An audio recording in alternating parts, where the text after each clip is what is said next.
So when we're analyzing the value distribution within this equation, we focus on where the numbers are placed in relation to each other, all right? So as we examine these polynomial transformations, okay, it's essential to understand the role of each coefficient in relation to the variables, right? Make sure you have that down. So the coefficient impacts the results directly if we're aligning it with the variable sequence. And that's exactly why we don't just add values without checking the matrix alignment. Does that make sense? Make sure that's written down also. So this equation, it doesn't just exist in a vacuum. No, each element is a part of a carefully balanced structure. So now, if we go ahead and apply that solution properly here, we should come out with what number? Who wants to volunteer an answer? Niles, I see your hand up. What number should we come out with? Wouldn't that answer be 34? 34? Did he say 34? Out of everything we just covered, you heard 34 as the answer. Oh, no. No, because... Guys, let's make sure that we're paying attention, okay? Okay. Can someone help him out? Yeah, wouldn't the answer be 16? Exactly. It's going to be 16. No, yeah, that's right. 16 now. Okay, yeah, I thought so. Guys, this is why it's very important to make sure you're doing the readings that I send you home with.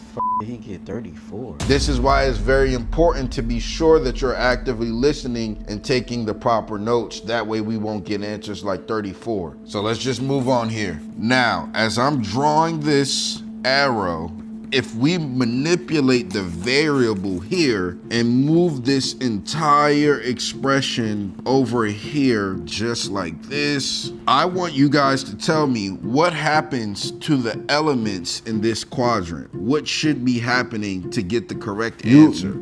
You would move them all to the left. You're close, but that's not quite the answer that I'm looking for. We need something else. Wow, he said to the left.